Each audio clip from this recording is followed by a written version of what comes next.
पिछली क्लास में हमने मैजिक वॉन्ड और लासो टूल को देखा था और आज की क्लास में हम हैंड टूल और जूम टूल को देखेंगे। वैसे तो लासो टूल के बाद हमारे पास पेन टूल है और हम पेन टूल को ही देखने वाले थे, लेकिन हम पेन टूल से दो तरह से काम कर सकते हैं। या तो हम पेन टूल को यूज करते हुए कोई ऑब्जेक्ट क्रिएट करते हैं या फिर पेन टूल को यूज करते हुए हम इमेज ट्रेस करते हैं। अगर हम पेन टूल को यूज करते हुए कोई ऑब्जेक्ट बना रहे हैं, कोई शेप बना रहे हैं, तो हमें डिफरेंट एंकर पॉइंट को ज्वाइन करने की जरूरत होती है और उन एंकर पॉइंट को ज्वाइन करने के लिए भी हमें उसे जूम करके देखना पड़ता है ताकि वो परफेक्टली ज्वाइन हो और उसमें कोई गैप ना आए। और अगर हम इमेज ट्रेस करते हैं, जैसे अगर हमारे पास कोई रास्टर इमेज है और हम इसे वेक्टराइज करना चाहते हैं, या हमारा क्लाइंट हमें कोई लोगो रास्टर फॉर्म में देता है, पीएनजी या जेपेग वगैरह, और वो उसको रास्टराइज करने के लिए कहता है, तो उस सूरत में हमें उसको ट्रेस करना होता है। और ट्रेस करने के लिए भी हमें अपने इमेज को जूम करना पड़ता है ताकि हम परफेक्ट ट्रेसिंग कर सकें। इसलिए मुझे बेहतर यही लगा कि हम पेन टूल से पहले हैंड टूल और जूम टूल का इस्तेमाल सीख लें। मैं हूं आपकी टीचर मुबीना बारी और आप देख रहे हैं एफर्ट फॉर सक्सेस। मज़ीद वीडियोस और अपडेट के लिए आप हमारी वेबसाइट विजिट कर सकते हैं। इसके अलावा आप हमें हमारे फेसबुक पेज पर भी फॉलो कर सकते हैं। और अगर मैं यहाँ टूल बार में नीचे आऊँ तो ये हमारे पास जूम टूल है और ये हमारे पास हैंड टूल है। और यहाँ जो आपको आर्टवर्क नजर आ रहा है ये वेक्टर ऑब्जेक्ट नहीं बल्कि पीएनजी इमेज है जो मैंने google.com से डाउनलोड किया है और इसी पे मैं आपको जूम टूल का इस्तेमाल बताऊंगी। आज की क्लास में हम कुछ भी बनाना नहीं सीखेंगे, कुछ भी नहीं बनाएंगे, जस्ट ये देखेंगे कि जूम टूल कैसे काम करता है और हम किस किस तरह से अपने इमेज या ऑब्जेक्ट को जूम आउट कर सकते हैं या जूम इन कर सकते हैं।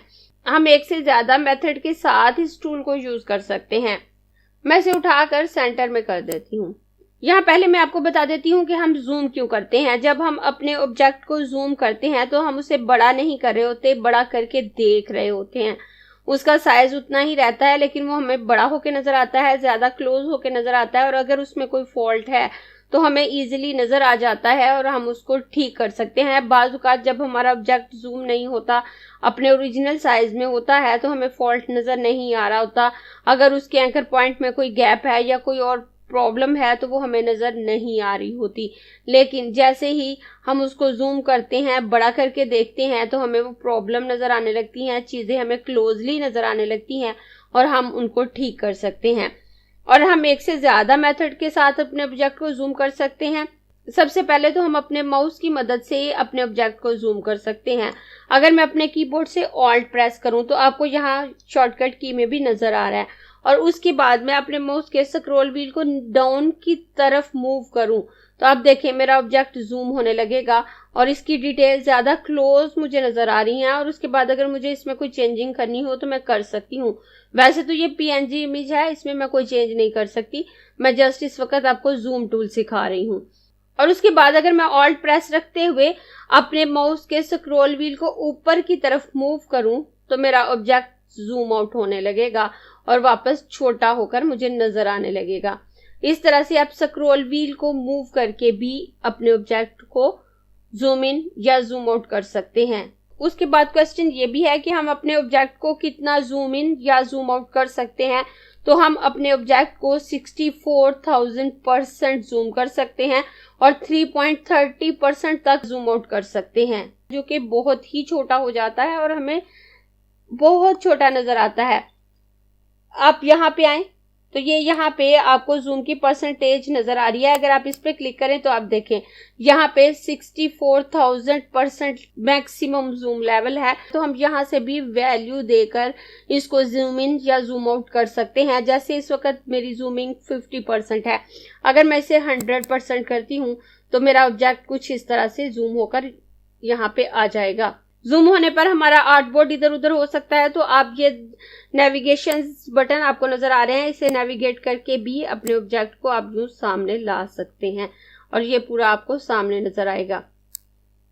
उसके बाद अगर मैं इसे मजीद जूम करना चाहूँ, अगर मैं इसे 2400% जूम करना चाहूँ तो आप देखें ये इतना ज्यादा जूम हो गया है। इसमें मौजूद डिटेल को अगर मैं चेंज करना चाहूँ तो बहुत ही बारीकी के साथ मैं इसको चेंज कर सकती हूँ।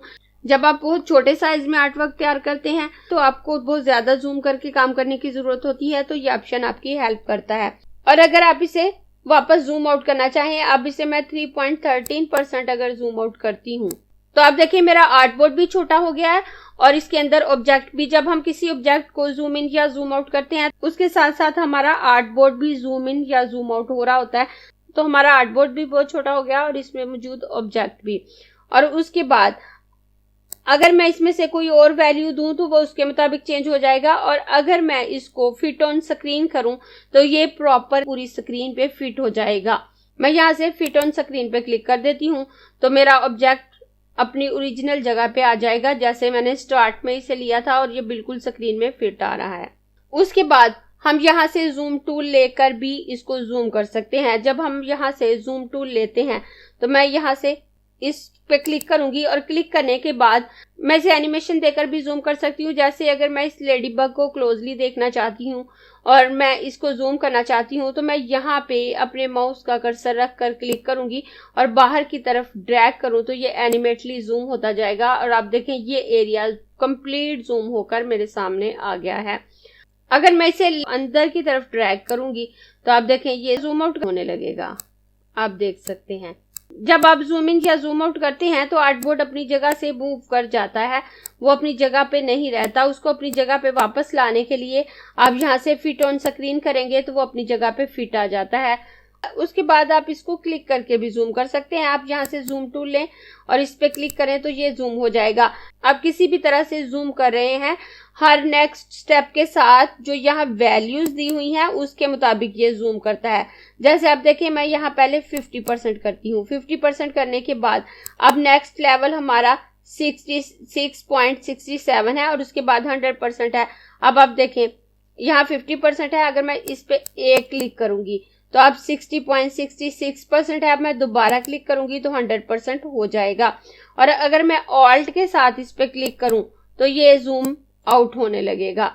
और हर स्टेप के साथ यहाँ जो डिफरेंट वैल्यूज मुझे दी हुई हैं ये उनके मुताबिक ही जूम इन या जूम आउट होगा। उसके अलावा अगर यहाँ से आप वैल्यू सिलेक्ट करके इसको जूम नहीं करना चाहते या वो वैल्यू जो यहाँ पे मौजूद नहीं है उस वैल्यू के मुताबिक आपको इसे जूम आउट या जूम इन करना है तो आप यहाँ से लिख कर भी कर सकते हैं। जैसे यहाँ पे 30% मौजूद नहीं है, 50% है, उसके बाद 33% है। तो अगर मुझे 30% जूम करना है इसको तो मैं यहाँ पे अपने माउस का कर्सर लाऊंगी, बैक स्पेस की मदद से यहाँ जो रिटर्न वैल्यू है उसको रिमूव करके यहाँ वो वैल्यू लिखूंगी जिसके मुताबिक मुझे जूम करना है और उसके बाद मैं बाहर क्लिक करूंगी तो वो वैल्यू यहाँ पे अप्लाई हो जाएगी। यहाँ मैंने इसे 30% कहा है तो ये 30% जूम हो गया।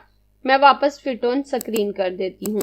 उसके अलावा अगर आप अपने ऑब्जेक्ट पे राइट क्लिक करते हैं तो यहाँ भी जूम इन और जूम आउट का ऑप्शन मौजूद है। अगर आप यहाँ पे भी क्लिक करते हैं तो जो यहाँ पे नेक्स्ट वैल्यू दी हुई है उसी के मुताबिक जूम इन या जूम आउट होगा। अगर मैं यहाँ राइट क्लिक करूं और राइट क्लिक करके जूम इन पे क्लिक करूं तो ये जूम इन 66.67 हो गया। मैं दोबारा इस पे राइट क्लिक करके जूम इन करूं तो आप देखें ये 100% हो गया। मैं दोबारा इस पे राइट क्लिक करके जूम इन करूं तो ये 150% जूम इन हो गया। और अगर मैं इसे जूम आउट करना चाहूं तो अभी मैं राइट क्लिक करके यहाँ जूम आउट करूंगी तो ये वापस जूम आउट होना शुरू हो जाएगा। मैं जितनी दफा इस पे बार बार जूम आउट पे क्लिक करूंगी राइट क्लिक करके उतनी दफा ये जूम आउट होने लगेगा। और जूम टूल की शॉर्टकट की जी है। अगर आप कंट्रोल जी करते हैं तो आपने जो स्टेप किसी भी ऑब्जेक्ट पे अप्लाई किया होता है वो बैक जाते हैं, लेकिन आप जस्ट जी प्रेस करेंगे, जेड प्रेस करेंगे, जस्ट जेड, उसके साथ आपको कुछ प्रेस नहीं करना तो आपका जूम टूल एक्टिव हो जाता है। आप देखिए मैं अपने कीबोर्ड से जेड प्रेस कर रही हूँ तो ये मेरा जूम टूल एक्टिव हो गया। और उसके बाद मैं इस पे क्लिक करके इसको जूम कर सकती हूँ और ऑल्ट के साथ क्लिक करके जूम आउट कर सकती हूँ। उसके अलावा आप अपने कीबोर्ड से कंट्रोल प्रेस करें। कंट्रोल प्रेस करने के बाद अगर आप प्लस आइकन पे क्लिक करेंगे तो आपका ऑब्जेक्ट जूम होने लगेगा। मैं दोबारा प्लस आइकन पे क्लिक करूंगी तो ये जूम होगा और अगर मैं माइनस आइकन पे क्लिक करूंगी तो ये जूम आउट होने लगेगा। मैं दोबारा माइनस पे क्लिक करूंगी तो ये जूम आउट होगा। कंट्रोल को प्रेस रखते हुए आप जितनी दफा प्लस आइकन पे क्लिक करेंगे आपका ऑब्जेक्ट जूम इन होने लगेगा और जितनी दफा माइनस आइकन पे क्लिक करेंगे आपका ऑब्जेक्ट जूम आउट होने लगेगा। इस तरह से आप कंट्रोल के साथ प्लस और माइनस को क्लिक करके भी इसे जूम इन या जूम आउट कर सकते हैं। उसके अलावा अगर आप व्यू मेन्यू में आते हैं तो ये यहाँ पे भी जूम इन और जूम आउट का ऑप्शन मौजूद है। तो आप यहाँ से भी क्लिक करके इसको जूम इन या जूम आउट कर सकते हैं। अगर मैं यहाँ जूम इन पे क्लिक करूं तो आप देखें आपका ऑब्जेक्ट जूम हो गया। मैं दोबारा व्यू मेन्यू में आऊंगी और दोबारा जूम इन पे क्लिक करूंगी तो ये जूम इन हो गया। और मैं फिर व्यू मेन्यू में आकर यहाँ से जूम आउट करूंगी, ये जूम आउट हो जाएगा। दोबारा से व्यू मेन्यू में आकर जूम आउट करूंगी, ये जूम आउट हो जाएगा। आप जितनी दफा चाहें इस प्रोसेस को रिपीट कर सकते हैं। और व्यू मेन्यू में जो शॉर्टकट की आपको नजर आ रही है कंट्रोल प्लस और कंट्रोल माइनस, ये मैं अभी आपको बता चुकी हूँ। उसके अलावा जब आपने अपने ऑब्जेक्ट को जूम किया होता है और आप उसको जूम आउट करते हैं तो मैंने अभी आपको बताया कि आप यहाँ से फिट ऑन स्क्रीन करके इसको अपनी स्क्रीन में फिट कर सकते हैं। लेकिन अगर आपने अपने ऑब्जेक्ट को जूम इन किया है या जूम आउट किया है और उसके बाद आप उसे फिट ऑन स्क्रीन करना चाहते हैं तो जरूरी नहीं कि आप यहाँ पे आके फिट ऑन स्क्रीन पे क्लिक करें। आप अपने कीबोर्ड से कंट्रोल के साथ 0 प्रेस कर देंगे तो भी आपका ऑब्जेक्ट फिट ऑन स्क्रीन हो जाएगा। जैसे अगर मैं इस स्पैरो को जूम कर लेती हूँ और जूम करने के बाद अब मैं इसे फिट ऑन स्क्रीन करना चाहती हूँ तो मैं अपने कीबोर्ड से कंट्रोल के साथ 0 प्रेस करूंगी तो ये स्क्रीन में फिट हो जाएगा। और अगर मैं इसको जूम आउट करती हूँ और जूम आउट करने के बाद अगर अपने कीबोर्ड से कंट्रोल 0 प्रेस करूं तो भी ये फिट ऑन स्क्रीन हो जाएगा।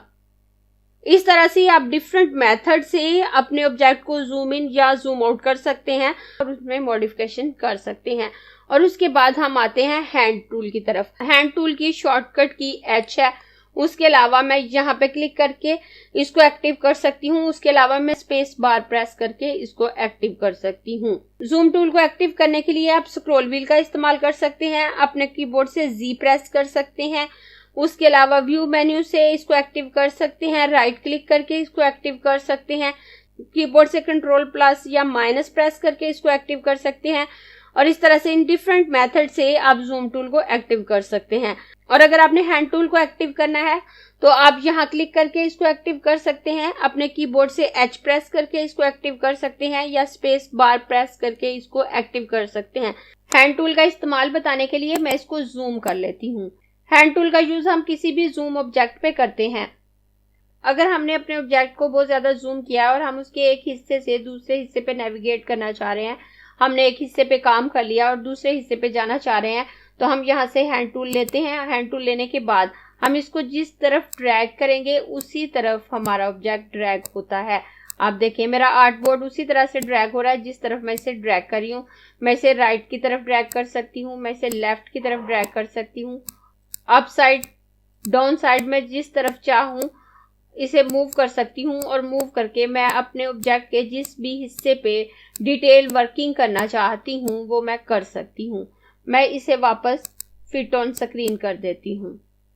अब मैं आपको बताती हूँ कि अगर आप H प्रेस करके हैंड टूल को एक्टिव करते हैं या यहाँ पे क्लिक करके हैंड टूल को एक्टिव करते हैं या स्पेस बार से एक्टिव करते हैं तो उसमें क्या फर्क रहता है और कौन सा ऑप्शन आपके लिए बेस्ट है।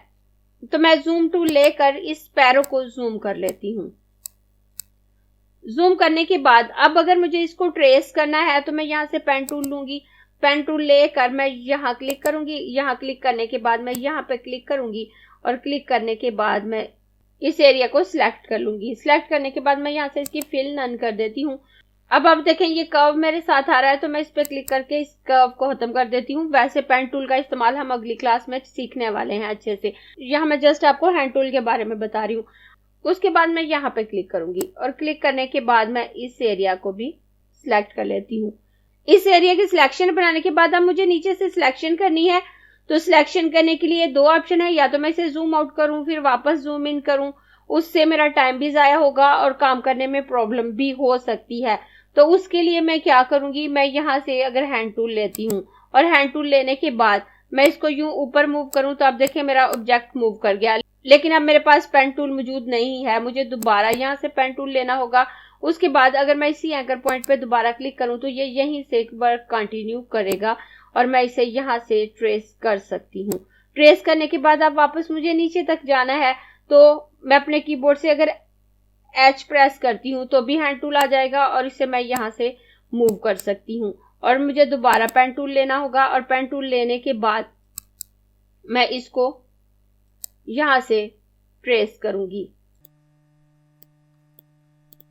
और यहाँ पे ट्रेस करने के बाद अब मुझे इसकी लेग को ट्रेस करना है। तो उसके लिए अब मैं क्या करूंगी, मैं वापस हैंड टूल लेना चाह रही हूँ। अब हैंड टूल लेने के लिए अगर मैं स्पेस बार प्रेस करती हूँ तो आप देखें मैं स्पेस बार को प्रेस रखूंगी, मैं जितनी देर प्रेस रखूंगी उतनी देर मेरा हैंड टूल एक्टिव रहेगा। आप देखें मैं इसे यहाँ पे ले आती हूँ और यहाँ पे लाने के बाद जैसे ही मैं स्पेस बार छोड़ूंगी वापस मेरे पास मेरा पेन टूल आ जाएगा और मैं यहाँ से इसको ट्रेस कर सकती हूँ। मैं बहुत रफली ट्रेस कर रही हूँ, कोई बिल्कुल परफेक्ट ट्रेसिंग नहीं करी क्योंकि इस वक्त हमारा टॉपिक हैंड टूल है। तो मैं यहाँ पे क्लिक कर लूंगी और जल्दी से यहाँ पे क्लिक कर लेती हूँ।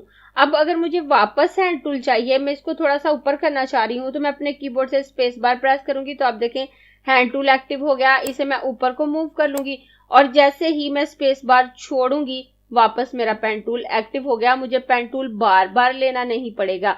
और अगर आप एच प्रेस करके हैंड टूल यूज करते हैं या यहाँ पे क्लिक करके हैंड टूल प्रेस करते हैं तो उस सूरत में जैसे ही आप हैंड टूल को यूज कर लेंगे आपको पेन टूल दोबारा से लेना पड़ेगा या जो भी टूल आप यूज कर रहे हैं वो दोबारा से लेना पड़ेगा, वो एक्टिव नहीं रहेगा। लेकिन अगर आप स्पेस बार प्रेस करते हैं और हैंड टूल लेते हैं तो जैसे ही आप स्पेस बार छोड़ेंगे आपका पेन टूल वापस एक्टिव हो जाता है या कोई और टूल जो आप यूज कर रहे हैं वो एक्टिव हो जाता है। इसलिए अगर आप अपने टाइम को सेव करना चाहते हैं तो बेहतर यही है कि जब आप हैंड टूल को यूज कर रहे हो तो स्पेस बार की मदद से कर लें ताकि आपका टाइम बच जाए। अगर आपको ये क्लास पसंद आई है तो लाइक कीजिए, अपने दोस्तों के साथ शेयर भी कीजिए ताकि वो भी सीख सकें। आप अपने क्वेश्चंस और व्यूज नीचे कमेंट बॉक्स में लिख सकते हैं और अगर आपने चैनल सब्सक्राइब नहीं किया तो प्लीज सब्सक्राइब कीजिए ताकि आपको आने वाली वीडियोस का नोटिफिकेशन फौरन से मिल सके।